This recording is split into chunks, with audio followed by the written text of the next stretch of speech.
Tua palavra é luz no meu caminho, luz no meu caminho, meu Deus. Caríssimos irmãos e irmãs, que bom te encontrar neste novo dia, nesta terça-feira. Comecemos o nosso dia na positividade, na alegria de que Deus preparou para nós um dia por excelência, revestido de gratidão.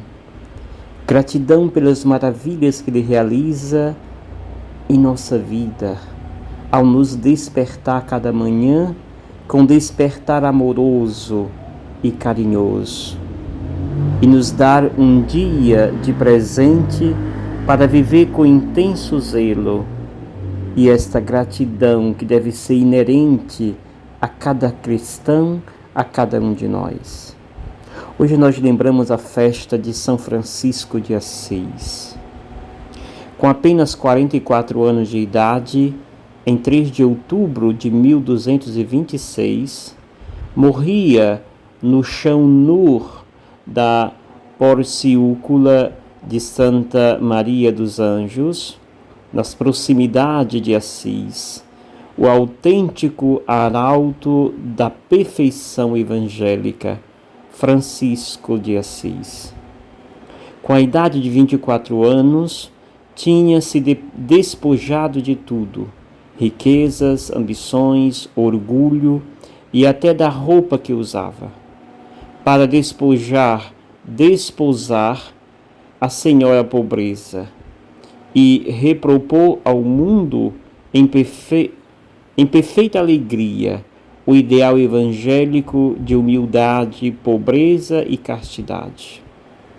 Nascido numa cidade de comércio, de pai comerciante, o jovem rebento de Bernardone gostava das alegres companhias e gastava com certa prodigalidade o dinheiro do pai.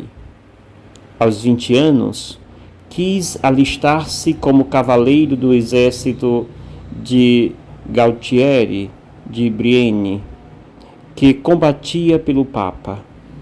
Mas em Spoleto teve um sonho revelador, no qual era convidado a seguir de preferência o patrão do que o servo. Voltando a Assis, dedicou-se ao serviço dos doentes e pobres. E num dia do outono de 1205, enquanto meditava, extasiado na igrejinha de São Damião, pareceu-lhe ter ouvido uma voz saída do crucifixo que dizia: "Vá escorar a minha igreja que está desabando." Com a renúncia definitiva aos bens paternos, aos 25 anos, Francisco deu início à sua vida religiosa.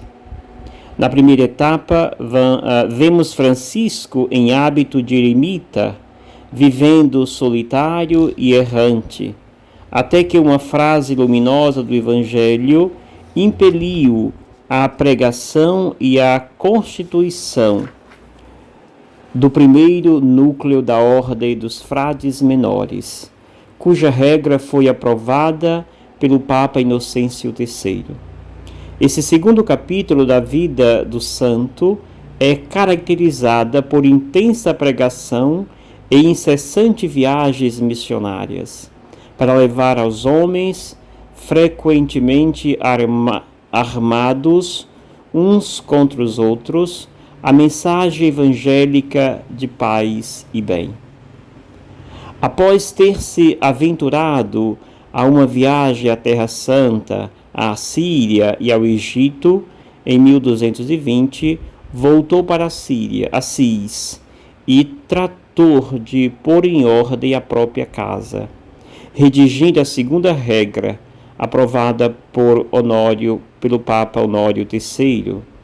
Já debilitado fisicamente pelas duras penitências, entrou na última etapa de sua vida, que assinalou a sua perfeita configuração a Cristo, até fisicamente, com o sigilo dos estigmas que saía no seu corpo, recebidos no Monte Alverne em 14 de setembro de 1224. O autor do Cântico do Irmão Sol, um dos santos mais amados pelo mundo inteiro, São Francisco foi canonizado 2 anos após a sua morte.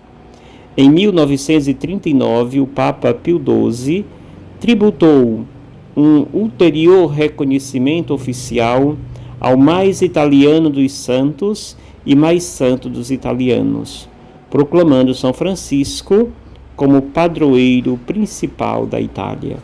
São Francisco de Assis, rogai por nós. O evangelho que hoje nos é dado neste dia festivo de São Francisco de Assis é o evangelho de Lucas, capítulo 10, versículos 38 ao 42. Naquele tempo, Jesus entrou num povoado e certa mulher de nome Marta recebeu-o em sua casa. Sua irmã, chamada Maria, sentou-se aos pés do Senhor e escutava a sua palavra.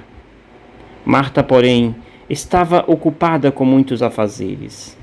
Ela aproximou-se e disse: Senhor, não te importas que minha irmã me deixe sozinha com todo o serviço? Manda que ela me venha ajudar. O Senhor, porém, lhe respondeu: Marta, Marta, tu te preocupas e andas agitada por muitas coisas. Porém, uma só coisa é necessária. Maria escolheu a melhor parte e esta não lhe será tirada. Palavra da salvação. Glória a vós, Senhor. Amados e amadas, para enriquecer ainda mais o nosso texto do Evangelho, lembremos só um pouco daquilo que nos fala a leitura primeira, Gálatas 1, de 13 ao 24, onde ali se mostra nesta leitura uma espécie de autobiografia ou um texto autobiográfico em que encontramos nesta carta Paulo ali relatando sobre si mesmo, depois da afirmação de ter recebido o evangelho dos homens, não dos homens, mas por revelação divina. Agora o apóstolo legitima esta sua afirmação, recordando a sua vida de fariseu fanático, a sua conversão. Paulo lembra a primeira parte do texto de como ele foi mau, perseguindo, matando os cristãos. Por ser este fariseu fervoroso, puritano em certos momentos. Portanto, a primeira parte do texto revela quem foi esse Saulo antes de ser o Paulo. Depois mostra este Paulo que, depois da experiência do caminho de Damasco, se dobra, se curva diante de Jesus e assim acolhe a revelação de Deus. É Deus que o chama. E aqui Paulo mostra que, assim como Jeremias, Deus o chamou antes mesmo de ser gerado no ventre da mãe, Deus já o havia consagrado e escolhido para a missão. Assim, portanto, Paulo mostra ser um apóstolo que não estava ambicioso pelo poder em se unir com os outros apóstolos, mas a sua sede era fazer com que a igreja vivesse em comunhão com os apóstolos. Por isso ele vai 3 anos após a sua escolha a Jerusalém, não para se unir, dizer que era mais um apóstolo do Senhor, mas para mostrar uma igreja unida, uma igreja em comunhão. Assim, podemos olhar o Evangelho que mostra essas duas figuras enigmáticas, Marta e Maria. Marta, aquela que percebe que para servir a Deus é preciso oferecer, dar e dar o melhor para Deus. Enquanto Maria, ela entende o contrário.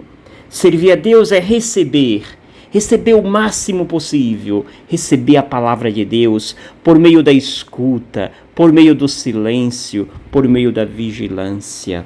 Marta entende que para servir a Deus é preciso dar-se o melhor, trabalhar o máximo possível.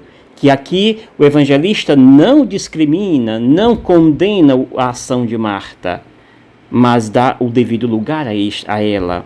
Assim também como não vai dizer que o de Maria, a atitude de Maria foi a melhor, mas dar a cada um o seu devido significado.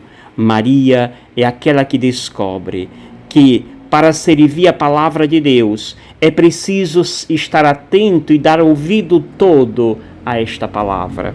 Aí sim eu estarei hábil a transmitir a palavra do Senhor.